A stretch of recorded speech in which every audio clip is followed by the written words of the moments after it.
Hello everyone. सबक आप सभी को मुबारक हो। हम परमेश्वर के निहायत ही शुक्रगुजार हैं कि परमेश्वर ने फिर हमें ये मौका दिया कि हम हायर डेस्टिनी में खुदा के कलाम को जो है वो सीख सकते हैं। ये हमारे इस साल का तीसरा त्रिमास का लेसन है, 10 है, जिसका शीर्षक है the covenant and the blueprint. हम जो है इस त्रिमास में निर्गमन की पुस्तक को जो है वो सीख रहे हैं, और आज जो है हम 24 अध्याय से लेकर 31 अध्याय तक जो है इसके बारे में सीखेंगे। ये हमारा शीर्षक है, और हमारी याद करने की आज जो है वो निर्गमन उसका 24 अध्याय और उसका 3 वचन है, जो इस तरह से कहता है। तब मूसा ने लोगों के पास जाकर यहोवा की सब बातें और सब नियम सुना दिए। तब सब लोग एक स्वर में बोल उठे कि जितनी बातें यहोवा ने कही हैं उन सब बातों को हम मानेंगे। ये हमने हमारी याद करने की आयत है, और यहाँ पर हम क्या देखते हैं कि जो कवनेंट है उसका आधार, उसकी बुनियाद जो है वो खुदा के नियम है। और जब खुदा ने अपनी नियम उनको दिए, तो उन्होंने जो है किस तरह से कवनेंट को इस्टेब्लिश किया, जब उन्होंने ये कहा कि हम खुदा की इच्छा पर जो है वो चलेंगे। इसलिए जैसे हम ऑलरेडी देख चुके हैं गुजरे दिनों में कि किस तरह से परमेश्वर ने उन्हें 10 हुक्म दिए, और वो हुक्म मूसा जो है वो नीचे लेकर आया, और मूसा उन्हें इस वाचा में जो है वो बांधने की कोशिश कर रहा है, या उन्हें कवनेंट के बारे में बता रहा है किस तरह से कवनेंट जो है वो बंधी जाएगी, जो कि बड़ी सरल थी कि खुदा उनका परमेश्वर होगा, खुदा उनको प्रोटेक्ट करेगा, उनको ब्लेस करेगा, और वो खुदा के हुक्मों को जो है वो मानेंगे।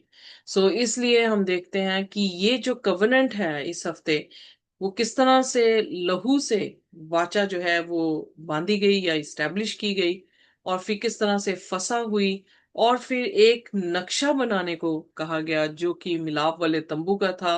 उसको अंडरस्टैंड करना और उसका क्या मान्यता है उसके बारे में जो है हम आज के दिन जो है वो जिक्र करेंगे। इसलिए क्या पर्पस है और उसकी प्रिपरेशन कैसे की गई, इसलिए 24 से लेकर 31 अध्याय तक का हम इसका अध्ययन करेंगे आज। जब कवनेंट की बात आती है तो हम ऑलरेडी देख चुके हैं कि परमेश्वर ने अपने लोगों को निज प्रजा होने का जो है वो अधिकार दिया, और वो उनका परमेश्वर हुआ, और उनकी जो कॉन्ट्रैक्ट था वो उसकी बुनियाद जो थे खुदा के हुक्म थे। जब हम 24 की 8 आयत पढ़ते हैं तो वहां पर भी अब 3 बार जो इजरायली थे उन्होंने ये अंगीकार किया कि वो खुदा की सेवा जो है या खुदा के नियमों को जो है वो मानेंगे। 8वें वचन में भी कहते हैं, तब मूसा ने लहू को लेकर लोगों पर छिड़क दिया और उनसे कहा, देखो, ये उस वाचा का लहू है जिसे यहोवा ने इन सब वचनों पर तुम्हारे साथ बांधी है।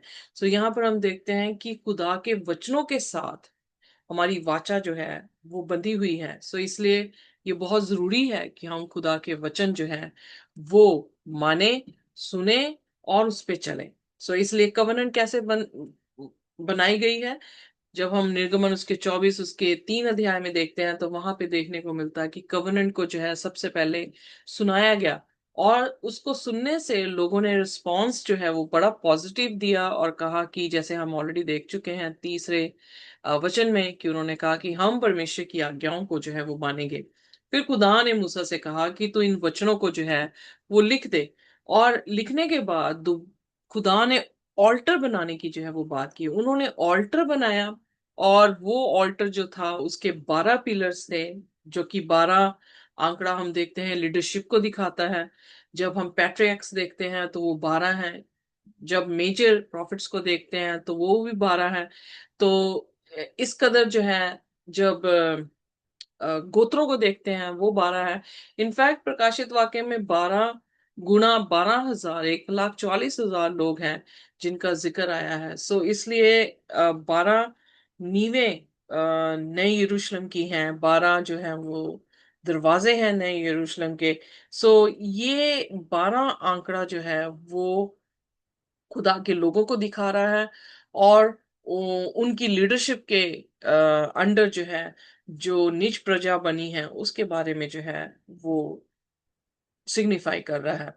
और जब उन्होंने ऑल्टर बनाया तो ऑल्टर हमेशा इस्तेमाल हुआ है बर्न्ट ऑफरिंग के लिए। तो उन्होंने बर्न्ट ऑफरिंग दी, बर्न्ट ऑफरिंग जो कि यीशु मसीह की कुर्बानी को दिखाता है और उसकी कुर्बानी से जो हमारा कफारा है उसके बारे में बयान करता है। सो इसका मतलब है कि हम खुदा के कलाम को सुनते हैं और जब हम इस बात में हामी करते हैं कि हम खुदा के साथ चलेंगे, तो खुदा का ऑल्टर यानी वो प्लेस स्थापित होती है जिस प्लेस में जो है खुदा अपनी कुर्बानी के जरिए से हमें निजात प्रदान करता है। और सातवीं बात ये देखने को मिली है जो कि 24 उसके 6वें वचन में है कि उन्होंने खून जो है वो ऑल्टर पर, आधा खून जो है वो ऑल्टर पे छिड़का और फिर कवनेंट जो है उनके सामने पड़ी गई। और जैसे ही कवनेंट पड़ी गई तो बाइबल बताती है उसके 7वें वचन में कि उन्होंने फिर रिस्पॉन्ड दिया कि हम खुदा की व्यवस्था को जो है वो मानेंगे।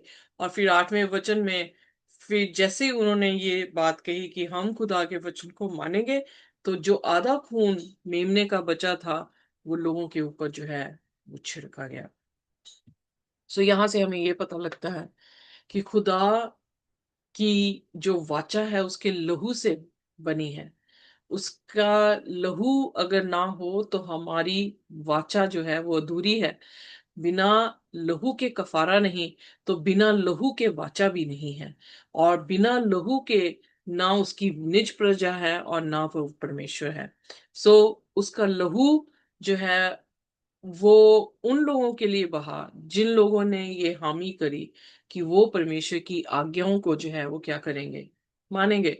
सो इसलिए जब हम निर्गमन उसका 24 और उसका 8वां वचन, उसकी आखिरी आयतों को देखते हैं तो वहां पे लिखा है, ये उस वाचा का लहू है जिसे यहोवा ने इन सब वचनों पर तुम्हारे साथ बांधी है। सो ये लहू, वाचा जो वाचा का लहू है वो खुदा के वचनों के ऊपर जो है वो बंधी है। सो यानी बुनियाद क्या है, खुदा के वचन है।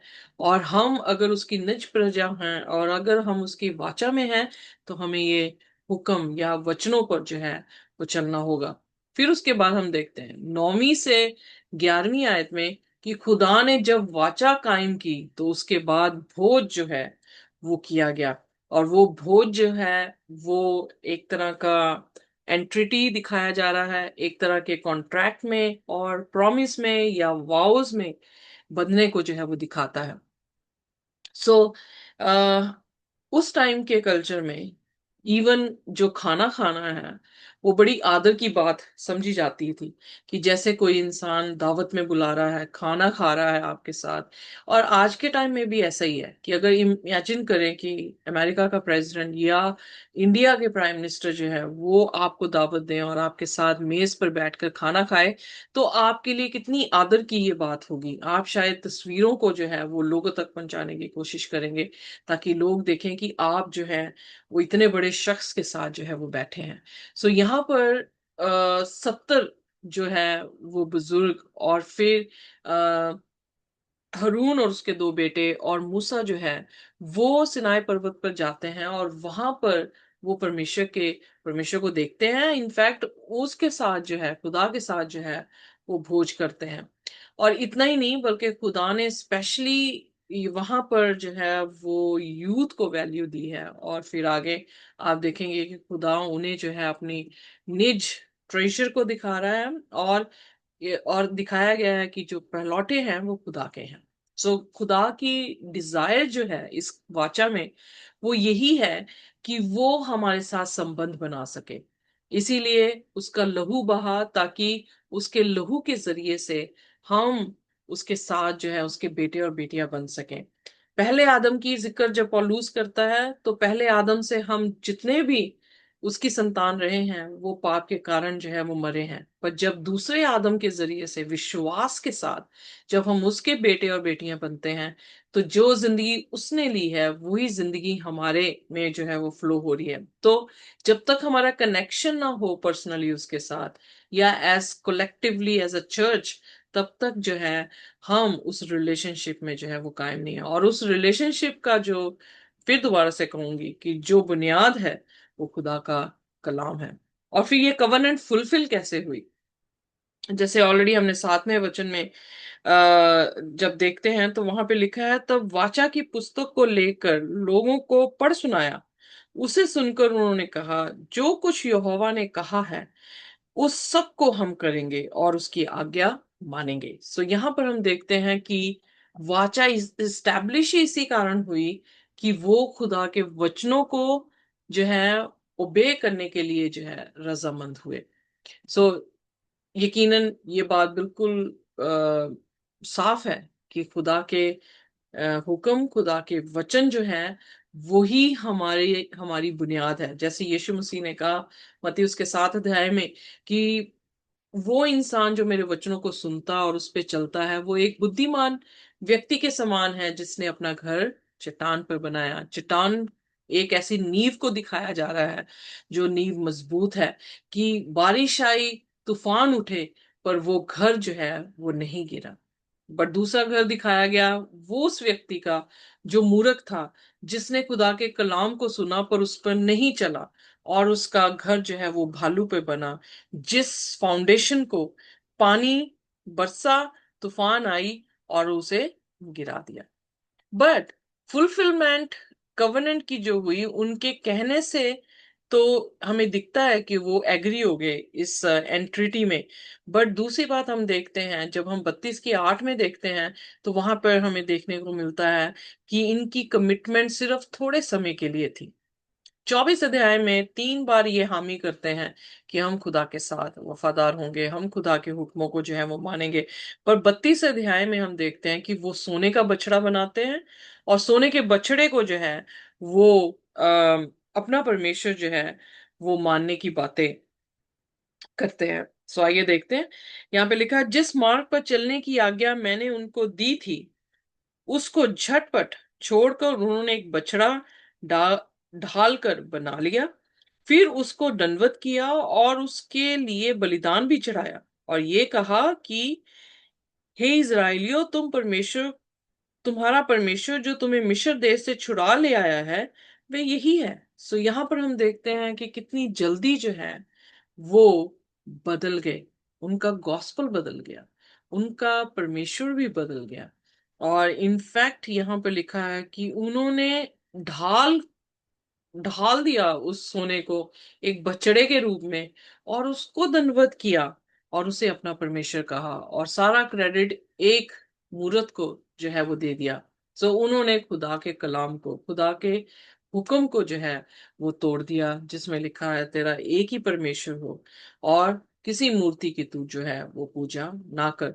इसीलिए यहोशू की पुस्तक उसके 24 अध्याय की 18वीं आयत में जब हम जाते हैं और 19 आयत में जाते हैं तो यहोशू जो है वो उन्हें, जब इससे पहले कि वो भी इस दुनिया से कूच करता, उसने लोगों से कहा कि क्या तुम परमेश्वर की सेवा करोगे, और लोगों ने कहा कि हम परमेश्वर की सेवा करेंगे और उसके हुक्मों को जो है वो मानेंगे।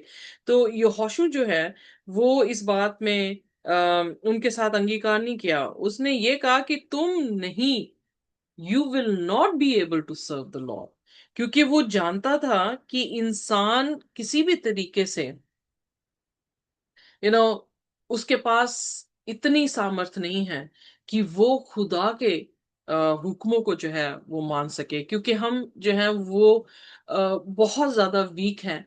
हमारी अच्छी इंटेंशन होने के बावजूद भी हम जो है वो खुदा के हुक्मों को नहीं मान पाते। इसीलिए पौलुस ने रोमियोस के साथ उसके 18 में लिखा कि हम, हमारी स्वभाव ही ऐसा है कि हम क्या कैसे हैं, हम डिसोबीडियंट लोग हैं।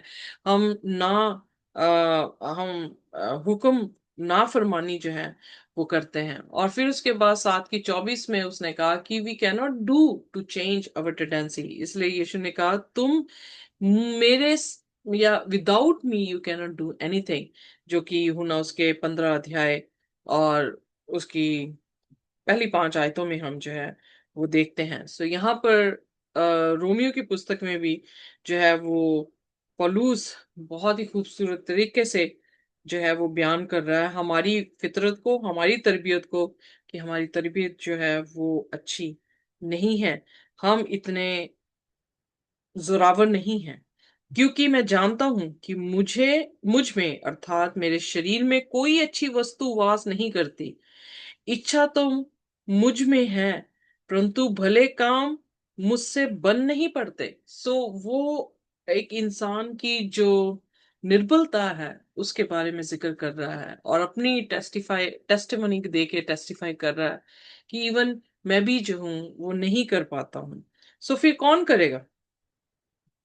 पहली वाचा जो मूसा के जरिए से बांधी गई वो फेल क्यों हुई? क्यों नई वाचा जो है वो खुदा ने जो है वो बयान की? अब इब्रानी उसकी 8 उसकी 10 में देखते हैं आप, इजिकियल उसकी 36 उसकी 26 आयत में जो है वो देखते हैं। तो बहुत ही खूबसूरत बयान जो है किया गया है। आइए मैं आपके सामने जो हूँ वो पढ़ देती हूँ। इजिकियल और उसकी 36 और उसकी 26 आयत। मैं तुमको नया मन दूंगा। अब यहाँ पर जो जिक्र आया है, परमेश्वर यहाँ पर इंसान इंसान से उम्मीद नहीं कर रहा कि वो उसके हुक्म को जो है वो मानेगा। यहाँ पे लिखा है कि मैं अपना आत्मा तुम्हारे भीतर, सॉरी, मैं तुमको नया मन दूंगा और तुम्हारे भीतर नई आत्मा उत्पन्न करूंगा। 26 वचन पढ़ रही हूँ। और तुम्हारी देह में से पत्थर का हृदय निकाल कर तुमको मांस का हृदय दूंगा। और मैं अपना आत्मा तुम्हारे भीतर देकर ऐसा करूंगा कि तुम मेरी विधियों पर चलोगे और मेरे नियमों को मानकर उसके अनुसार करोगे। सो यहाँ पर हम देखते हैं कि परमेश्वर का वचन जो है वो बहुत ही साफ है कि दूसरा जो परमेश्वर ने वाचा बांधी है हमसे, उस वाचा में खुदा खुद हमारी जिंदगियों को बदल रहा है, खुद हमारे दिल को नया कर रहा है, अपनी आत्मा हम में जो है वो डाल रहा है। और ऐसा देके क्या कर रहा है कि हम विलिंगली जो है उसके हुक्मों को मान रहे हैं और उसके नियमों को जो है वो मानेंगे। सो इसलिए हम देखते हैं कि अगर इंसान ये सोचे या घमंड करे कि हम जो है वो धर्मी हैं, हम बड़े अच्छे काम जो हैं वो खुदा के लिए कर रहे हैं, तो ये बात बिल्कुल भी नहीं है। आप कुछ भी नहीं कर सकते। हो सकता है आप साल कर लें, हो सकता है आप 10 साल कर लें, पर आप अपनी इंसानी फितरत के कारण जो है गिर जाएंगे और परमेश्वर को जो है वो छोड़ देंगे। पर जब हम खुदा के साथ उसकी वाचा के साथ बंधे हैं, जब हम ये अंगीकार करें कि खुदा हम तेरे साथ वफादार या ओबे करने के लिए तैयार है, और तू हमारी मदद कर, तू हमारे पत्थर के दिल को निकाल और मांस का हृदय दे, उसमें अपने अपने वचन जो है, अपने हुक्म जो है तू डाल, ताकि हम तेरे साथ उस नई वाचा में शरीक हो सके। तो यकीनन है कि खुदा हमारी जिंदगियों में जो है वो काम करता है। इसलिए आप देखेंगे फिलिपियों उसका दूसरा अध्याय उसकी 13वीं आयत, और इब्रानियों उसका 13 अध्याय उसकी 21 आयत में जिक्र है कि प्रभु यीशु मसीह ही हमारे में होकर जो है वो भले काम करता है और नियमों को यानी व्यवस्था को जो है वो पूरा करता है। वेल, यीशु मसीह ने भी कहा मैं इसलिए नहीं आया कि व्यवस्था को तोड़ूं, पर इसलिए आया हूं ताकि व्यवस्था को पूरा कर सको। सो यीशु मसीह ने भी व्यवस्था पूरी की, और इसी कारण हम कह सकते हैं कि उसने पाप नहीं किया, क्योंकि व्यवस्था का तोड़ना ही पाप है। जब हम पहला यूहन्ना उसका 3 अध्याय और उसकी पहली 5 आयतों को जो है वो देखते हैं। सो इसलिए खुदा का वचन जो है बहुत साफ है कि नई वाचा का होना इसीलिए हो पाया क्योंकि जब पुरानी वाचा में मूसा मध्यस्थ था, और जब वो आकर उनसे कहता है और लोग कहते हैं कि हम मानेंगे, तो वो फेल हो गए। पर जब दूसरी कवनेंट में यानी नई कवनेंट में जब परमेश्वर कह रहा है कि मैं करूंगा, तो वो कवनेंट जो है वो क्या हो सकती है? कामयाब हो सकती है। Amen? सो यहाँ पर हम देखते हैं कि जब हम दूसरा कुरिन्थियन उसका 12 अध्याय और उसकी 10 आयत को देखते हैं, तो वहां पर बहुत ही खूबसूरत तरीके से लिखा है पौलुस ने, इस कारण मैं मसीह के लिए निर्बलताओं और निंदाओं में और दरिद्रताओं में और उपद्रवों में और संकटों में प्रसन्न हूं, क्योंकि जब मैं निर्बल होता हूं तभी बलवंत होता हूं। क्योंकि जब हम यू नो कन्फेस कर लेते हैं या हम सरेंडर कर देते हैं खुदा के सामने और कहते हैं कि खुदा, मेरी सामर्थ्य से नहीं बल्कि तेरी आत्मा के जरिए से, तो फिर उसका आत्मा हमारी जिंदगियों में जो है वो अच्छे काम और अपने नियमों को पूरा जो है वो करवाता है। सो इसलिए जब हम निर्बल हों तो हम बलवंत होते हैं, क्योंकि हमारा हमारा टूटना ही जो है वो खुदा का हाथ आना और हमें उठाना और बनाना और फिर अपना आत्मा डालना, ये जो है काम खुदा ही कर सकता है। जब कवनेंट बंदी खुदा के लहू से जो है वो कवनेंट बंदी है, जैसे कि आज हमारी जिंदगियों में इम्प्लीकेट कैसे हम करते हैं, इम्प्लीमेंट कैसे करते हैं, प्रभु यीशु मसीह के लहू के वसीले से हम खुदा की वाचा, नई वाचा में हैं और हम खुदा को अर्पण करते हैं अपने आप को और अंगीकार करते हैं कि हम कुछ भी नहीं हैं, हम अपनी खुद ही का इनकार करते हैं और खुदावन के पीछे जो है वो चलते हैं, उसकी आज्ञाओं को मानते हैं। खुदा अपनी आत्मा से हमें भरता है और हमारे जिंदगियों में रहता हुआ वो अपने नियमों को, अपनी व्यवस्था को जो है वो पूरा करता है। तो फिर उसके बाद क्या हुआ, जब उन्होंने इस्टेब्लिश कर ली कवेनेंट, तो वहां पर भोज जो है वो खाया गया। जब हम निर्गमन उसकी 24 अध्याय और उसके 9वें वचन में जाते हैं, निर्गमन उसका 24 और उसका 9 और 11वीं आयत, तब तब मूसा, हरून, नदाब, अबीहू और इजरायलियों के 70 पुरनिये ऊपर गए, 11वें वचन में, और उसने इजरायलियों के प्रधानों पर हाथ ना बढ़ाया। तब उन्होंने परमेश्वर का दर्शन किया और खाया पिया। सो यहाँ पर हम देखते हैं कि परमेश्वर जब वो वाचा के लिए तैयार हो गए, जब वो वाचा में बंध गए, तो खुदा ने अपने आप को उनके सामने जो है वो रिवील कर दिया और उनके साथ जो है वो खाया पिया। इसीलिए हम प्रकाशित वाक्य 3 उसकी 20 आयत में जब हम पढ़ते हैं तो वहां पर हम देखते हैं कि यीशु ने कहा, मैं दरवाजे पे खड़ा हुआ खटखटाता हूँ, जो कोई भी खोलेगा मैं उसके भीतर आऊंगा और उसके साथ भोजन करूंगा। भोजन करना, जैसे मैं ऑलरेडी पहले भी बात कर चुकी हूँ कि जब उस सोसाइटी में, उस कल्चर में और आज भी हमारे कल्चर में जो है ये खास बात है कि जब कभी भी कोई न्योता हमें देता है, वो आदर की बात होती है। चाहे वो एक प्रेसिडेंट के घर में खाने की बात हो या हमारे प्रिंसिपल के घर में खाने की बात हो, जब कोई भी अपने घर में कोई भी दावत के लिए किसी को भी बुलाता है, तो वो बहुत ही आदर की जो है वो बात होती है। यहाँ पर परमेश्वर आदर जो है वो दे रहा है कि जो कोई भी अपना दरवाजा खोलेगा मेरे लिए, जो कोई भी मेरी वाचा में आएगा, मैं उसके भीतर आऊंगा और उसके साथ जो हूँ वो भोजन करूंगा। और इसीलिए मेरे ख्याल से कि जब हम पैराबल्स में देखते हैं कि प्रभु यीशु मसीह ने कहा कि उसके पिता ने अपने बेटे की विवाह के लिए भोज जो है वो किया, तो जिनको बुलाया गया था उन्होंने एक्सक्यूजेस दिए।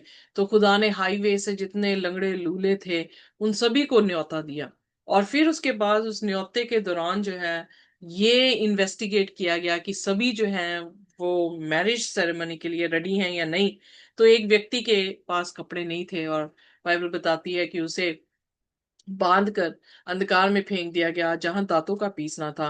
पर रेस्ट ऑफ द पीपल जो थे, जो तैयार थे, वो उस भोज में जो है वो शामिल हुए। एक ऑनर को यहाँ पर जो है वो दिखाया गया है। उसी तरह से अगर आप देखें तो जितने इजरायली थे वो प्रभु यीशु मसीह से कुड़ कुड़ करने की कर क्यों रहे थे, क्योंकि वो क्या करता था, वो पापियों के साथ जाके रोटी खाता था। और इस बात के लिए वो जकई के घर में गया तो लोगों ने बुड़बुड़ किया और उन्होंने कैसे है कि पापियों के साथ जो है वो उठता बैठता है, पापियों के साथ जो है ये रोटी को जो है वो खाता है। सो इसलिए उस कल्चर में भी और आज के कल्चर में भी जो है ये बात बहुत ही बहुत ही रिस्पेक्टफुल है कि जब हम किसी के साथ बड़े व्यक्ति के साथ जो है वो रोटी खाएं। पर अगर हम पापियों के साथ रोटी खाते हैं तो ये बात जो है वो ज्यादा एक्सेप्टेबल जो है वो नहीं है। इसीलिए यीशु मसीह को भी वो कहने लगे। पर यीशु मसीह चंगों जो चंगे थे उनके लिए नहीं आया था, जो सही हैं या तंदुरुस्त हैं उनके लिए नहीं, बल्कि बीमारों के लिए आया था, पापियों के लिए आया था। तो उनके साथ वो बैठ रहा था, उनको न्योता दे रहा था ताकि वो उसकी वाचा के साथ बंध जाएं और खुदा जो है उनको जो है वो निजात दे सके। उसी तरह से हमारी आज की जिंदगी में जब हम प्रभु भोज लेते हैं तो उस भोज में हम क्या कर रहे हैं, हम एक वाचा में जुड़ रहे हैं, एक रिलेशनशिप में आ रहे हैं खुदा का, क्योंकि इट्स ऑल अबाउट रिलेशनशिप। उस रिलेशनशिप में आ रहे हैं जिसमें आप देखेंगे कि हम खुदा के बदन को जो है एक रोटी के रूप में जो है वो खाते हैं, और सीरे को उसके लहू को सिंबलाइज किया गया है कि उसके लहू में हम शरीक हो रहे हैं। सो उसके क्रूसिफिक्शन में हम शरीक हो रहे हैं, उसके उसके जी उठने में भी हम शरीक हो रहे हैं। तो या वो ये दिखाता है कि हम जो है वो खुदा की अ, वाचा में हैं, कि जो वो हमें करके दिखा के गया है और जो वो हमसे कह रहा है कि याद में ये किया करो, जब हम वो करते हैं तो हम उसकी वाचा में जो है वो कायम होते हैं। सो हम देख रहे हैं कि 70 लोग, 70 जो है वो भी एक ऐसा आंकड़ा है जो एक परफेक्ट लीडरशिप को दिखाता है, क्योंकि यीशु मसीह ने भी 70 जनों को दो दो करके जो है वो भेजा ताकि वो सुसमाचार जो है वो सुना सके। सो यहाँ पर हारून और उसके दो बेटे हैं और मूसा है। तो हम देख रहे हैं मूसा जो कि नबी है, हारून जो हाई प्रीस्ट को दिखा रहा है, 70 एल्डर्स जो हैं वो इज़राइल के लीडरशिप को जो है वो दिखा रहे हैं। सो उन सभी के साथ खुदा ने जो है वो भोज किया। उसी तरह से ये हमारा प्रिविलेज है कि खुदा प्रभु भोज के जरिए से हमें आदर दे रहा है कि हम उसके मेज पर बैठकर, और एक दिन सचमुच में जब हम स्वर्ग की बादशाहत में जाएंगे तो हम यीशु मसीह के साथ एक मेज पर जो है वो बैठे होंगे। सिस्टर एलन जी बताती है कि उन्होंने इतना जहां तक उनकी नजर गई उतना दूर तक जो था वो मेज था जिसमें अलग अलग तरह के भोजन थे, और उसमें जिंदगी के फल का भी जो है वो जिक्र वो करती हैं कि वहां पर रखा होगा, और हम यीशु मसीह के साथ। इनफैक्ट जीसस ने कहा कि ये भोज मैं अब नहीं करूंगा, मैं तब तक नहीं करूंगा जब तक कि मैं तुम्हारे साथ दोबारा ना बैठ जाऊं। और यीशु मसीह का दूसरी बार आना और हमें स्वर्ग की बादशाहत में लेकर जाना ही वो एक उसके बेटे के विवाह का त्योहार है, जो कि प्रकाशित वाक्य उसके 19 अध्याय में हम देखते हैं कि रखा गया है, जिसमें हम सभी को ऑनर दिया जाएगा कि हम वहां पर उसके साथ मेज पर रोटी खा सके। अब हम जाते हैं कि जो मॉडल खुदा ने, जो नक्शा खुदा ने सेंचुरी का दिया, उसका पर्पस क्या था। उसका पर्पस जो है वो बहुत ही प्यारा था, क्योंकि निर्गमन उसके 25 अध्याय और उसकी 8वीं आयत में लिखा है कि वह मेरे लिए एक पवित्र स्थान बनाए कि मैं उनके बीच निवास करूं। सो खुदा का जो मकसद है, कवनेंट का भी, प्रभु भोज का भी, वो रिलेशनशिप है। और यहाँ पर सेंचुरी भी जो है, और जो सेंचुरी हम मूसा के टाइम में देखते हैं, हम ऑलरेडी इसके बारे में सीख चुके हैं। आप हायर डेस्टिनी में से जाके सीख सकते हैं एक्सोडस उसके हर एक चैप्टर को वर्स बाय वर्स, जिसमें हमने ये देखा कि खुदा जो सेंचुरी मूसा को दिखा रहा था, पौलुस ने कहा इब्रानियों उसके 8 अध्याय में कि वो ही रू बिल्कुल डिट्टो जो है वो कॉपी आसमान की थी जो जमीन पर जो है वो बनाई गई। और मूसा की सेंचुरी में जो भी आर्टिकल्स हैं वो सारे आर्टिकल्स यीशु मसीह को दिखाते हैं, यीशु मसीह की मिनिस्ट्री को दिखाते हैं। और हमें देखने को मिलता है कि अब पौलुस कह रहा है कि वो सेंचुरी हब हमारी देह है, और इस देह में खुदा जो है वो वास करता है। तो आप देख सकते हैं कि कितनी क्लोजनेस जो है हमारी खुदा के साथ होती है जब हम उसके वाचा में जो है वो आ जाते हैं। So as a guarantee that he would fulfil his part of the covenant, God decided to go and live among the people. So वो अपनी covenant को पूरा करने के लिए अपने लोगों के बीच में गया। इनफैक्ट जीसस भी जो है आसमान की बादशाहत को छोड़कर हमारे बीच में यीशु मसीह ने जो है वो डेरा लगाया। आज हमारे बीच में अपने कलाम के जरिए से, अपनी आत्मा के जरिए से जो है वो डेरा लगाता है। क्या हम अप्रिशिएट कर रहे हैं कि खुदा जो है वो हमारे बीच में है? बहुत सारे लोग जो हैं उसके वचन को अहमियत नहीं देते, और मिरेकल्स पे और हीलिंग्स पे जो है वो एफर्ट देते हैं। पर खुदा का वचन बड़ा साफ है। जब यूहन्ना पहला उसके पहले वचन में जो है लिखता है कि आदि में वचन था, वचन परमेश्वर के साथ था, और वचन ही परमेश्वर था। So it is very important कि हम खुदा के वचन को जो है वो देखें और पढ़ें, क्योंकि वो ही खुदा है, वो ही खुदा का कलाम है, उसके शब्द हैं जो हमारे बीच में जो है वो वास करते हैं, इस देह में वास करते हैं। अपनी आत्मा के जरिए वो इन वचनों को हमारी जिंदगी में पूरा करता है। हालेलुया, आमीन। सो यहाँ पर हम देखते हैं कि खुदा की प्रेजेंस जो है उनके बीच में, हालांकि आप देखें तो वो आग का खंबा था रात में, और दिन में जो है वो बादल का खंबा बन के रहा है। और हमारे साथ भी खुदा इसी तरह से है। कैसे? दाऊद जब भजन लिख रहा है 119 उसकी 105 में, तो वो कहता है तेरा वचन मेरे पाँव के लिए दीपक और मेरे मार्ग के लिए उजियाला है। सो इसका मतलब यीशु मसीह ने आके जब कहा कि मैं जगत की ज्योति हूं, तो उसका कलाम हमारे लिए क्या है? वो ही खंबा है जो मूसा के टाइम इजरायलियों के बीच में खड़ा था, उसका कलाम था। और उसका कलाम रोशनी जो है, ये सिंबलाइज कर रहा है हमारी जिंदगी में कि किस तरह से हमारी जिंदगी में रोशनी जो है आ सकती है। दिन में वो बादलों का खंबा था। इब्रानियों उसके 12 अध्याय उसकी पहली 2 आयतों में इस तरह से जिक्र है कि जब बहुत सारी विटनेसिंग का या टेस्टमनीज का बादल तुम्हें घेरे हुए है, तो कोई भी तुम्हें जो है तुम्हारी दौड़ से रोक ना सके। सो हमारे सामने भी वो बादल है। वो बादल है टेस्टमनीज का, जो बाइबल में लिखी गई हैं उन लोगों की जिन्होंने परमेश्वर की जो है सच्ची तस्वीर को दिखाया है, जिन्होंने चीजों को कलम बंद किया है, उनकी जिंदगियां बदली हैं, और किस तरह से उन्होंने कलाम के ऊपर जो है अपने घरों को बनाया और कलाम पर जो है वो चले हैं। बट अब फिर खुदा क्या कह रहा है? तुम वेदी बनाओ, एक पवित्र स्थान बनाओ जिसमें तुम्हारे बीच में वास कर सकें। और उसका बीच में वास करना, इमीडिएट डेथ भी बहुत सारे लोगों के लिए जो है वो बन गई।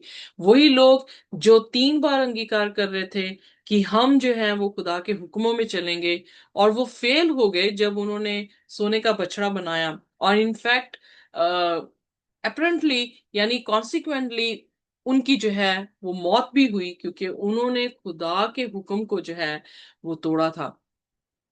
बट फिर भी खुदा अपने जजमेंट के ऊपर जो है अपनी ग्रेस को दिखा रहा है सेंचुरी में, जब आर्क ऑफ कवेनेंट के अंदर जो है 10 हुक्म लिखे जो कि जजमेंट के स्केल है, पर उसके ऊपर मर्सी सीट है, ताकि जो कोई भी रिपेंटेंस के साथ खुदा के पास आए, तो खुदा अपनी दया के अनुसार उन्हें जो है वो माफ कर दे। बट जब टेम्पल की बात आती है, तो हमें देखने को मिलता है कि अर्थली टेम्पल कितना बड़ा हम खुदा के लिए बना सकते हैं। वेल 33 अध्याय उसकी 20वीं आयत इस तरह से कहती है। आइए मैं आपके लिए पढ़ देती हूँ। इसमें लिखा है, फिर उसने कहा तू मेरे मुख का दर्शन नहीं कर सकता, क्योंकि मनुष्य मेरे मुख का दर्शन करके जीवित नहीं रह सकता। 33 की 20 या सो यहाँ पर हम देखते हैं कि उसकी प्रेजेंस कितना इमीडिएटली जो है इफेक्ट कैसे लेकर आती है, कि अगर पाप हमारे बीच में हुआ हम खुदा को देख नहीं सकते, क्योंकि हम क्या होंगे उसी टाइम जो है वो मर जाएंगे। तो सेंचुरी उसकी प्रेजेंस का एक सिंबल था जो कि उनके बीच में था। पर पतरस सॉरी पौलुस कहता है 17 की 24 में, जब हम प्रेरितों का काम उसका 17 अध्याय और उसकी 24 आयत पढ़ते हैं, तो वहां पे लिखा है, जिस परमेश्वर ने पृथ्वी और उसके सब वस्तुओं को बनाया, वह स्वर्ग और पृथ्वी का स्वामी होकर हाथ के बनाए हुए मंदिरों में नहीं रहता। फिर जब हाथ के मंदिरों में नहीं रह सकता, क्योंकि आप देखेंगे खुदा के वचन में लिखा है कि खुदा का तख्त जो है वो स्वर्ग की बादशाह था, यानी स्वर्ग जो है खुदा का तख्त है और धरती उसके पांव की चौकी है। तो कितना बड़ा मंदिर जो है हम खुदा के लिए बना सकते हैं। खुदा कहाँ पे बसना चाह रहा है? It's not about century, it's about dwelling with his people. इसलिए आपके साथ रहने के लिए उसे आपके दिल में जो है वो जगह चाहिए। इसीलिए वो दरवाजा खटखटा रहा है, क्योंकि अंदर से बंद है। खटखटा रहा है कि जो कोई भी खोलेगा वो उसके भीतर आएगा। हमारी देह उसका मंदिर है और वो हमारी देह के अंदर जो है वो आना चाह रहा है। तो खुदा ने जो है जब हम 25 उसकी 2 से 7 देखते हैं, तो वहां पर पाते हैं कि खुदा ने उन्हें इंस्ट्रक्शंस दी कि खुदा का मंदिर जो है वो कैसे होना चाहिए। उसी तरह से हमारे लिए भी वो इंस्ट्रक्शंस हैं कि अगर ये खुदा का मंदिर है, तो इस खुदा के मंदिर को हमें किस तरह से जो है वो रखना चाहिए। पाप रहित होना चाहिए, क्योंकि वो पवित्र स्थान की बात कर रहा है। इसका मतलब हमारी देह भी जो है वो पवित्र होनी चाहिए, जैसे वो पवित्र है। और जैसे खुदा सिद्ध है, वैसे ये मंदिर भी सिद्ध होना चाहिए, ताकि हम जो है वो खुदा को भा सकें। रोमियो उसके 12 उसकी पहली आयत में इसी तरह से पौलुस कहता है कि हमारी आत्मिक सेवा क्या है, कि हम खुदा को भाने वाले हों, हम खुदा के सामने पवित्र हों और खुदा को पसंदीदा जो है वो हो सके। हम देखते हैं कि जैसे मैंने ऑलरेडी कहा कि ये सेंचुरी का नक्शा जो है वो आसमान की बादशाहत में है। और जब यीशु मसीह ने अपनी सारी मिनिस्ट्री को खत्म किया इस धरती पर, तो पर्दा जो था वो ऊपर से नीचे जो है वो फट गया, क्योंकि यीशु मसीह जो है फिर जिंदा उठा लिए गए और आसमान की बादशाहत में जो सेंचुरी है उसमें अपनी सेवकाई जो है हमारे लिए दे रहे हैं। इसलिए ये सारी चीजें समझनी जो है वो बहुत जरूरी है। और उसकी प्रिपरेशन कैसे हुई? बाइबल में लिखा है, निर्गमन उसके 31 अध्याय और उसकी आ, पहली दूसरी तीसरी आयत। फिर यहोवा ने मूसा से कहा, सुन, मैं उरी के पुत्र बसलेल को, जो हूर का पोता है और यहूदा के गोत्र का है, नाम लेकर बुलाता हूं। और मैं उसको परमेश्वर की आत्मा से, जो बुद्धि, प्रवीणता, ज्ञान और सब प्रकार के कार्यों की समझ देने वाली आत्मा है, परिपूर्ण करता हूं। अब इंस्ट्रक्शन तो दे दी गई थी कि हैकल जो है वो कैसी होनी चाहिए, या मिलाप वाला तंबू कैसे होना चाहिए। और उसके बारे में आप ज्यादा सीख सकते हैं जाके हायर डेस्टिनी यूट्यूब में, क्योंकि chapter wise, chapter verse by verse जो है वहां पर जो है एक्सप्लेनेशन दी गई है। पर यहाँ पर हम देखते हैं कि एक व्यक्ति है खास, जिसका नाम बेजलेल है, और वो यहूदा के गोत्र से है, जिसे आत्मा से भरा गया है, विजडम से भरा गया है, अंडरस्टैंडिंग से भरा गया है, नॉलेज से और स्किल से भरा गया है, ताकि जो इंस्ट्रक्शन दी गई हैं, जैसी आसमान में वेदी है, वैसे ही मिलाप वाला तंबू जमीन पे बनाया जाए। तो उसके लिए खुदा ने अ, एक खास आत्मा जो है उन्हें दी है। कौन सा अ, ऐसा शख्स है जो आज हमारे लिए उस वेदी को खुदा की आसमानी हैकल के साथ उसकी इमेज को जो है हमारे बीच में फॉर्म करता है? कौन सा है जो यहूदा के गोत्र गोत्र से है?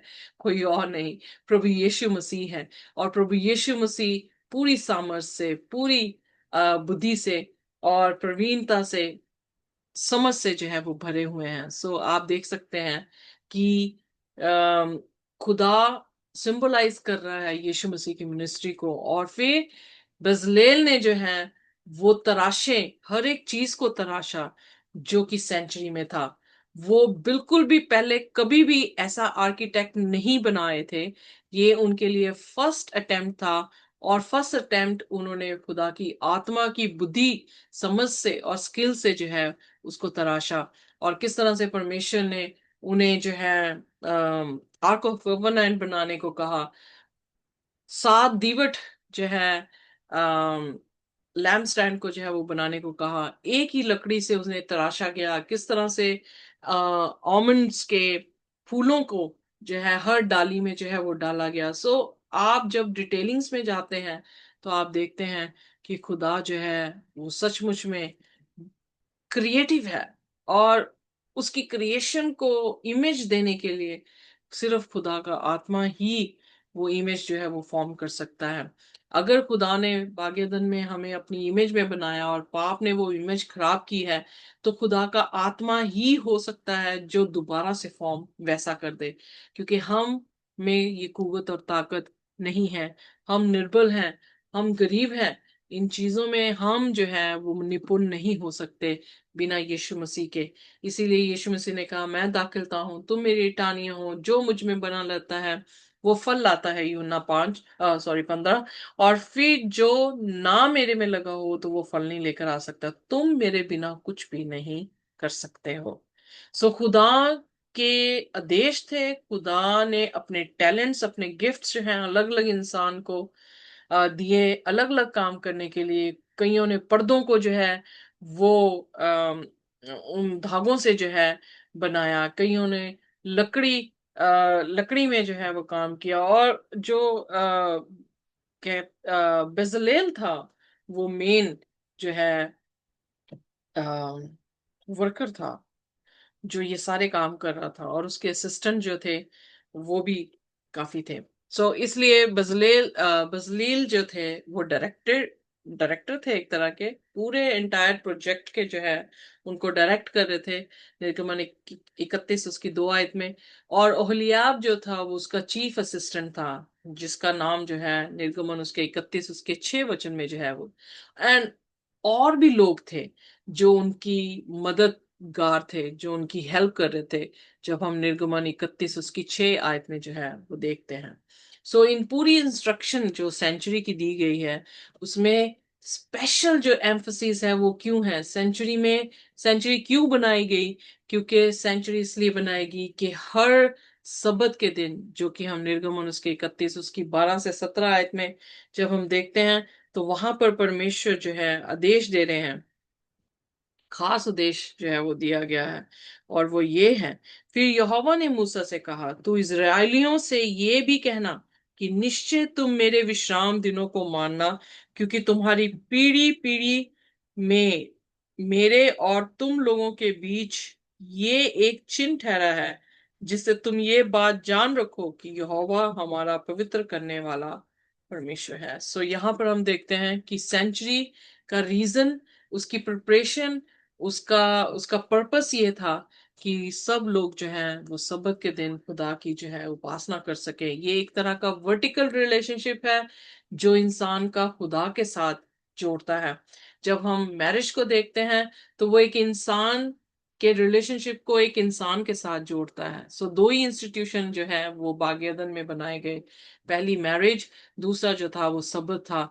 और उससे इंसानों की साथ मेल और खुदा के साथ मेल दोनों परिपूर्ण हुए। और यही हुक्मों में से 2 हुक्म हैं कि तो अपने परमेश्वर को अपने पूरे दिल, अपने पूरे दिमाग, अपने पूरी जान से जो है मोहब्बत कर, और अपने पड़ोसी से अपना जैसा, अपनी जैसी मोहब्बत कर। सो ये खास जो सेंचुरी थी उसका मकसद ये था कि सबत के दिन जो है प्रत्येक जन जो है वो खुदा के सामने आए।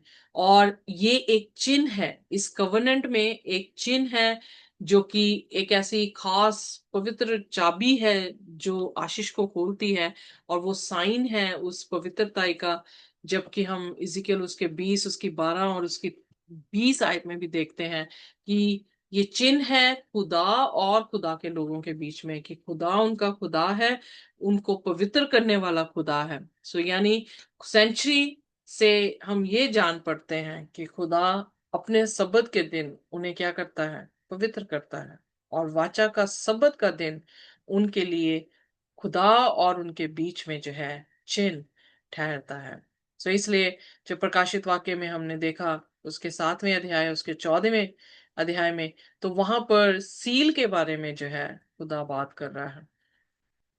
पूरी प्रकाशित वाक्य में आप देखेंगे कि प्रकाशित वाक्य 14 उसकी 12 में, कि जो संत हैं उनका धीरज इसी में है कि वो परमेश्वर के हुक्मों को मानते हैं और यीशु की गवाही देने पर तत्पर रहते हैं। सो यहाँ पर हम देखते हैं कि 10 हुक्मों की ही बुनियाद है, जिन्हें धर्मी कहा गया है, जिन्हें 1,44,000 लोग कहा गया है, जिन्हें अपनी पवित्र आत्मा के जरिए उनको सील किया गया है, और उनके लिए एक ही चिन्ह है कि वो सब्बत के दिन खुदा की इबादत जो है वो करेंगे।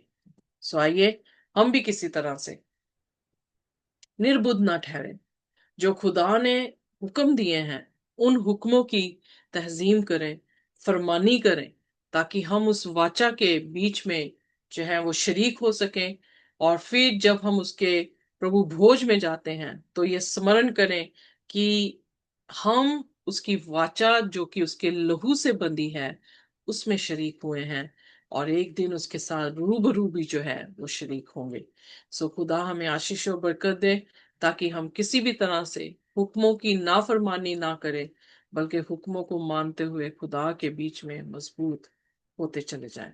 आइए अपने सिरों को झुकाएंगे और हम प्रार्थना में जाएंगे। हमारे स्वर्गीय खुदावंद, हम आपके शुक्रगुजार हैं, धन्यवाद करते हैं इस समय के लिए जो आपने हमें दिया। धन्यवाद करते हैं कि आप हमारे परमेश्वर हैं। आपने हमसे वाचा बांधी है और आपने एक चिन्ह दिया है सबत का दिन, ताकि ये आपके और हमारे बीच में चिन्ह हो कि आप हमारे परमेश्वर हैं जो हमें पवित्र करते हैं। खुदावंद, हमारे सभी गुनाह गलतियों को माफ करें। जो सब्बत के दिन हमने तोड़े हैं उसकी भी माफी चाहते हैं। प्रार्थना करते हैं कि खुदावंद हम आपके हुक्म की फरमानी करें, ताकि इस चिन्ह चिन्ह में हम शामिल हों, और ये चिन्ह हमारे माथे पे खुदावन आपकी सील के मानिंद जो है वो चमक सके। हमें ब्लेस करें, जिन्होंने सुना है उनको भी आशीष और बरकत दें। इस प्रार्थना को यीशु के नाम से मांगते हैं, आमीन। खुदा की शांति और उसका अनुग्रह हमारे साथ जब तक कि हम यीशु मसीह को रूबरू ना देख लें, हमारे साथ इसी तरह से बना रहे। आमीन।